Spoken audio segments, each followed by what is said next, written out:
Hi, I'm Mack, and I'm on a mission to see the hurting get healed and the healed go out and heal others, in order for all of us to experience the true love and light we desire. This podcast is me sharing my journey with you, so you don't feel alone in your journey. Welcome to the Golden Rule Revolution.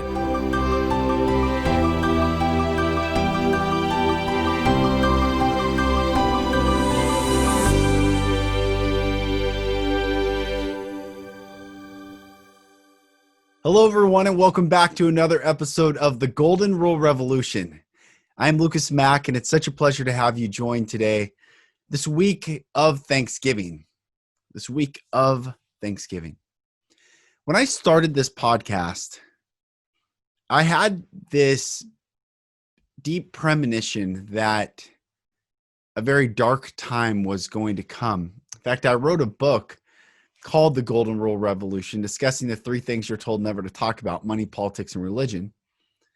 And that draft of that book went to an editor, and it massively triggered this editor. And we got into it a little bit, unfortunately, and I never released the book. And I was intending on releasing that book back in 2019. But one of the things that I started this podcast knowing deep down is, if we do not intentionally live by the golden rule, which is do unto others always that which you would want them to do unto you, and the opposite of that is also do not do unto others that which you would not want them to do unto you.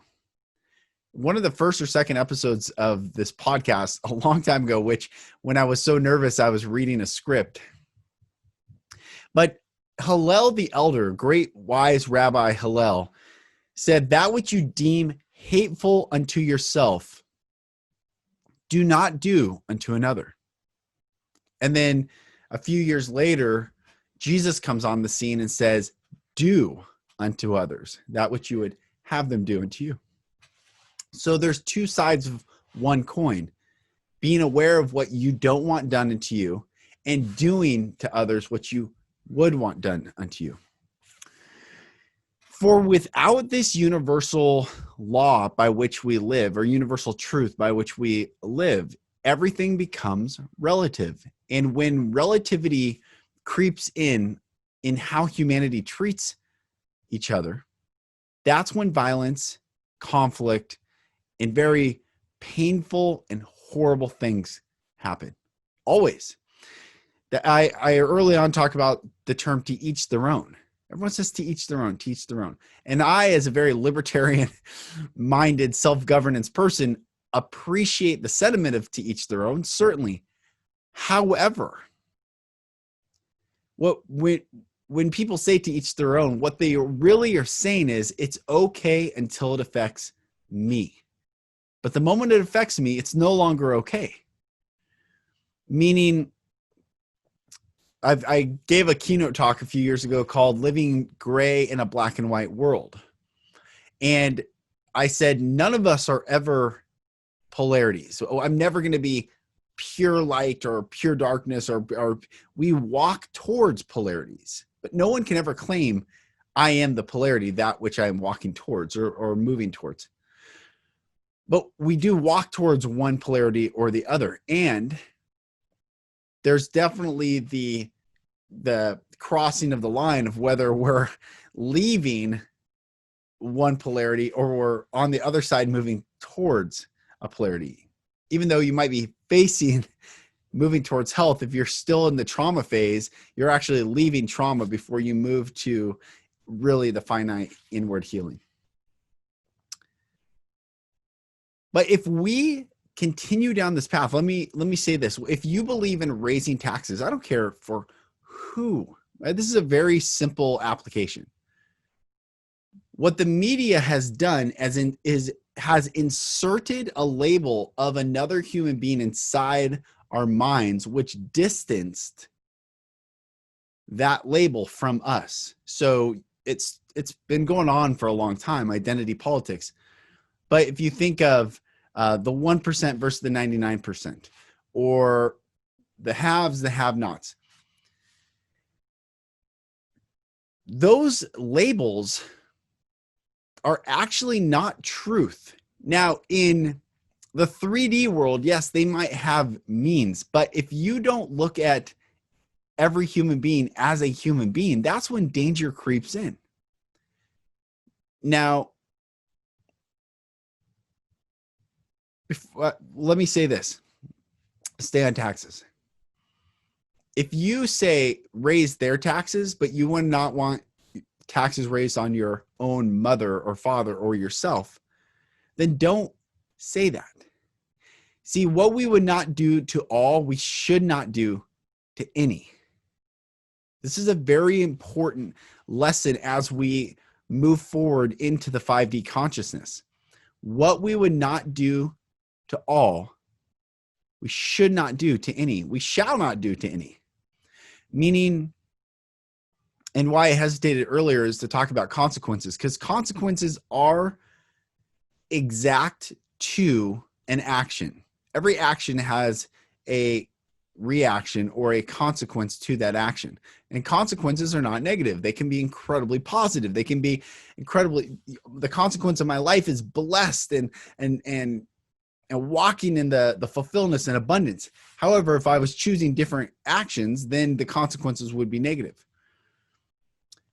So those who hurt other people deserve exactly what their consequence is. It's not charged with emotion, though. It's not a blame. It's saying if I was doing exactly what you did to hurt another, I would impose the exact same penalty upon myself. That's the golden rule. It's not separating ourselves from them and having vitriol, because we're all one human consciousness. We're all of this neshama and walking it out with each other. So what I talked about in my book that I wrote is relational relativism, which means treating another differently than the way I treat myself. Is relational relativism, which always leads to conflict. That's why the term fences make good neighbors.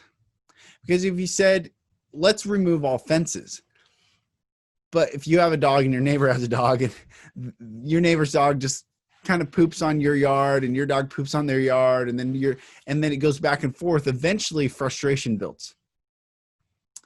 Because who's going to clean it up? What's the consequence of that? So fences actually make good neighbors, just as boundaries create freedom. People think, I don't want any boundaries, I want to be free. Actually, boundaries create freedom, because there's no contrast in the 3D realm to understand where our freedom actually is from, or in relation distance from.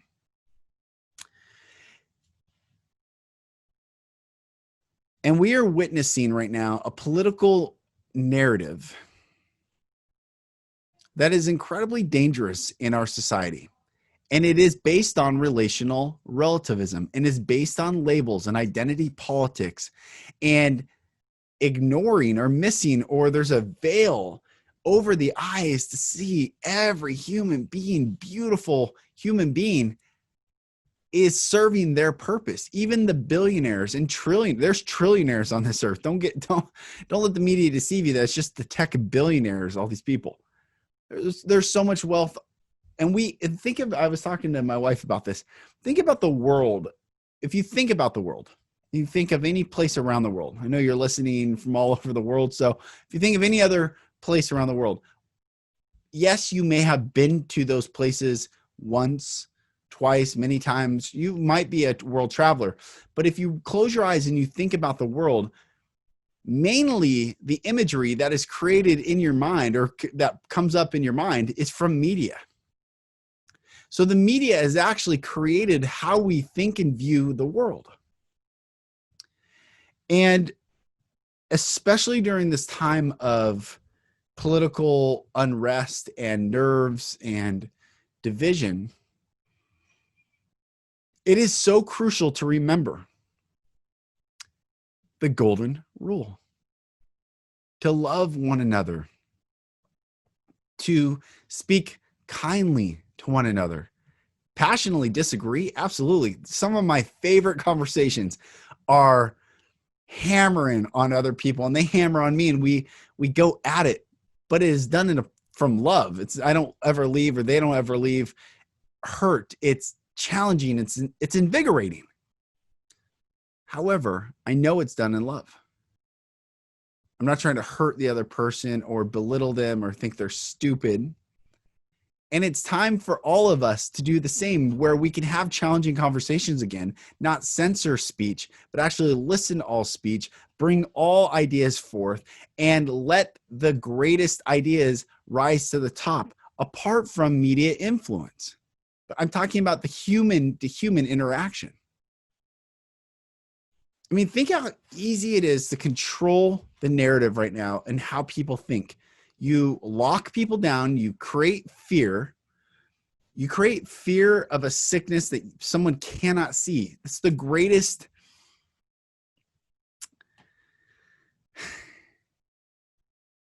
opportunity to invoke fear in humanity, things that they cannot see. And you tell them that it can get them anytime. And so you have to subjugate your own sovereignty. You have to isolate. You have to not touch. You have to go inside homes. And from inside the home, then the digital influence starts taking place. So then the narrative and the rhetoric starts seeping in. And then it shapes how you view outside that home. So everyone around the world is getting their worldview shaped by the media influence inside their home. If you were nefarious, that would be exactly the plan that you would do if you wanted to achieve some great change. Now, we're always changing. The one constant is change. There's always change. The question is, are we moving towards one polarity or the other? So if change, we're always changing, like the body tends towards health, you could get a cut and your body will immediately tend towards healing. We tend towards love. Humanity tend towards life. We tend towards that which is good. But there are these influences that want to bring and about face people and take them to more fear, more death, more opposite of the actual laws in existence in the universe. And unless you're aware, unless we are aware and can unplug from those low frequencies and vibrations, our actions, worldviews, thoughts, and behaviors will all be determined by that digital influence, where we put labels on people as opposed to seeing them as people.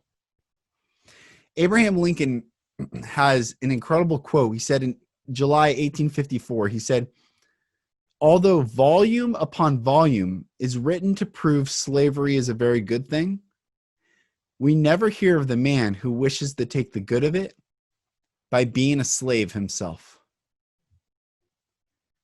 Although volume upon volume is written to prove slavery is a very good thing, we never hear the man who wishes to take the good of it by being a slave himself. Although volumes upon volumes are written about climate change and global warming, we never see people wanting to live, these big billionaire people and multimillionaire politicians live off grid, go full Amish. Don't you see the irony and the hypocrisy in that? That's just one example. But these are examples that seep into our consciousness. We hook onto them because there's some moral virtue. If there's no moral virtue included in these narratives, then no one would then hook onto them. But they come with these little moral virtues, but it's like pure mountain spring water with some urine in it. It taints the whole thing. It's time that we as humanity unplug from all these influential, low vibrational influential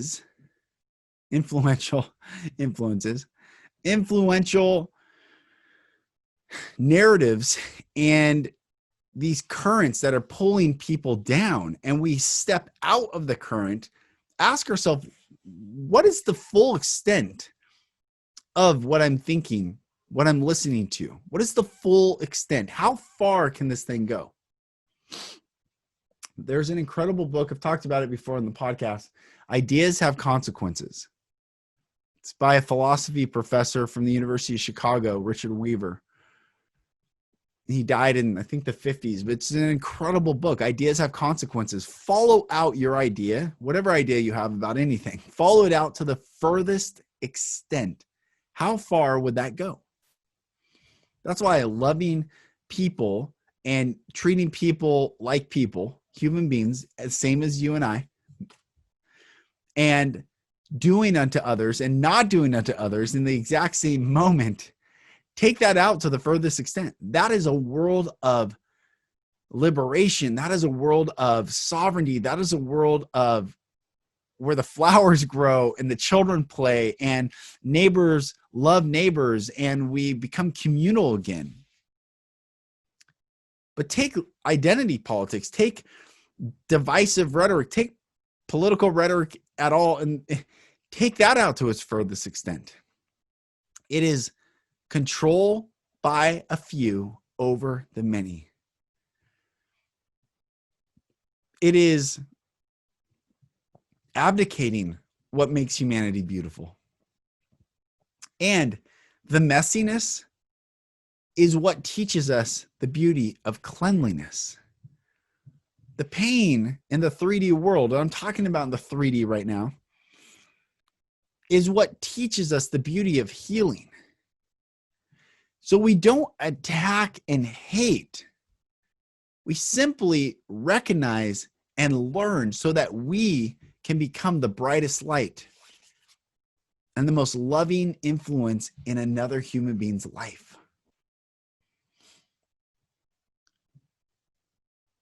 Over the next few days and weeks and months, the world will radically change. There are many, perhaps even listening to this, who are only listening to the media and have no concept of what is about to take place. And the world is about to change.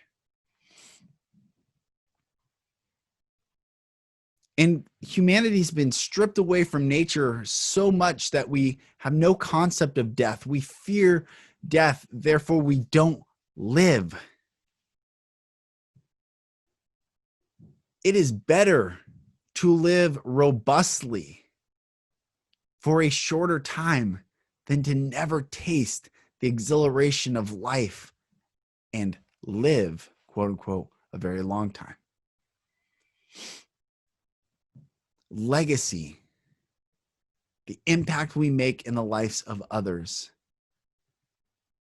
What legacy are you leaving? What legacy and impact are you making in the lives of another? Deriding them for their political views?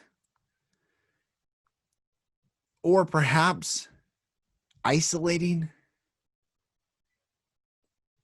Checking out?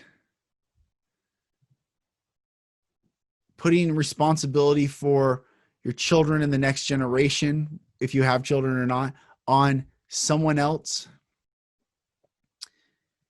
This great time of change will be everyone stepping into their own sovereignty, everyone stepping into pure accountability and responsibility. Even though we come from different sides, we will be united.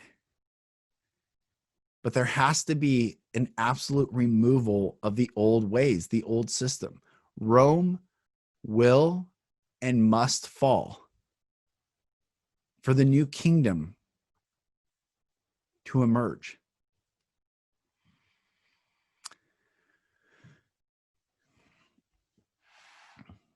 And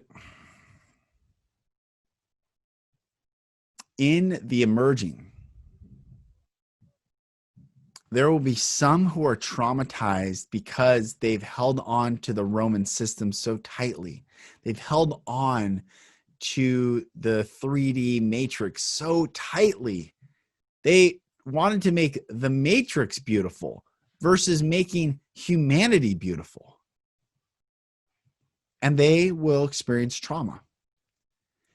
And yet, those who have already experienced trauma and have chosen the path of healing will be able to lead those who are newly traumatized from the disillusionment of this matrix 3D world, and no longer in judgment, no longer in, oh, I told you so. No, but in grace and compassion say, I completely understand the pain, the utter, like you don't know what timeline you're in, where you are, what you are, when you are, where you are, who you are, why you are, all these questions. Yes. And then they come together finally in solidarity and alignment and sovereignty to your soul's purpose here on earth. Be careful with any narrative that divides. That's it. Be careful with any narrative that divides. It's love for all, freedom for all. Think about the American Revolution for those that live outside the United States. Actually, for everyone. I mean, only 3% of the colonists fought in the American Revolution. The bell curve is like 18% of the patriot, or 18% of the colonists were for the American Revolution. Out of that, only 8% fought, which is 3% of the total population. And those 3%, impassioned 3%, fought off the most powerful and prolific army, navy, military might on the earth at the time. But on the other side of the bell curve, there were Tories. There were people that were British loyalists. There were people that were spying on their fellow neighbors and telling the British what the plans were of the American colonists. And the British soldiers were going in and taking quarter in people's homes. And there was no sovereignty. So people had to stand up and throw off this tyranny. The irony is, and this is my point, that those 3% who were brave enough to and had the ability to fight created a blessing for all 100% of colonists who lived in the colonies. For even the British loyalists benefited from a free America. So when we see people as separate other side, and you might be pro-government, pro-big government, pro-whatever. I would see this more as the Tories, like, this is the way it's been. Let's work within it. Let's talk. Let's try to talk to King George. Let's do all the. And there comes a time where there has to be a brand new system emerging and overthrowing the other system. And this is that time, only it's not just in the United States. It's globally. It's across all humanity. When we stop seeing people as tied to a political party or an ideology or a system, but we start seeing them as us, the same as me. You are me. I am you. What I would not want done unto me, I would not want done unto you. What I would want done unto me, I would do unto you, and I would want done unto you. When I start seeing this, and when we start seeing this as a humanity, not only will the consciousness of this planet shoot through the roof, but it will awaken everyone. You see, when someone doesn't get what they deserve, and they acknowledge that they do deserve it, which takes humility. When someone doesn't get what they deserve, and the person that has the power to dole out the consequence says, you know what? I'm going to withhold the consequence. I'm going to embrace you, because at the end of the day, I recognize all you really want in the first place is just to be held, loved, and known. When the consequence is withheld because of love, that's what changes the heart. That's what pricks the hearts. That's what humbles the hearts. But when we have relational relativism, it says, oh, you hurt me, I'm going to hurt you. You know, like you got a gun, I'm going to get a gun. You get a bigger gun, I'm going to get a bigger gun. And it just builds until eventually the thing falls apart or comes in conflict. And so the message today, my blessing to you all, is that you remember that what you would not want done unto all, do not want done unto any. This is the golden rule: to love thy neighbor as thyself, to do unto others as you would have them do unto you, and to not do unto others which you would not want done unto you. And remember, Abraham Lincoln. Actually, let me read this whole thing. I'll finish with Lincoln. His this address. He said, "The ant who has toiled and dragged a crumb to his nest will furiously defend the fruit of his labor against whatever robber assails him. So plain that the most dumb and stupid slave that ever toiled for a master does not constantly know that he is wronged.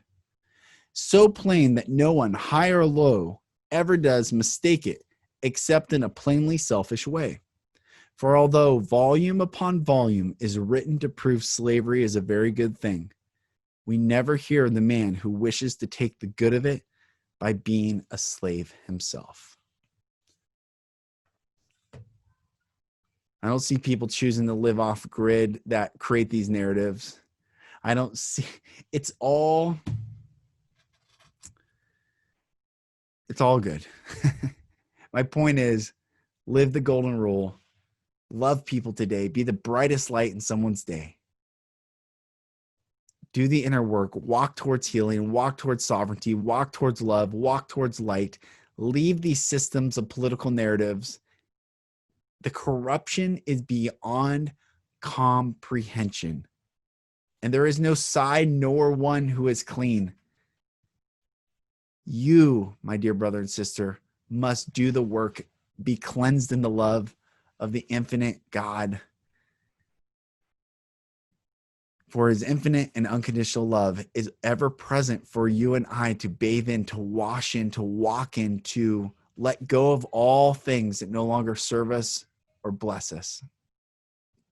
And in doing so, that is how we become the brightest light to show others the way that they may leave the darkness as well.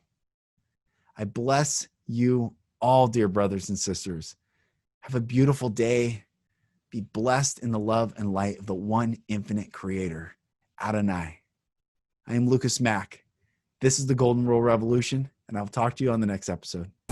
Thank you, brothers and sisters, for listening. For support in your journey, go to my website, lucasmack.com.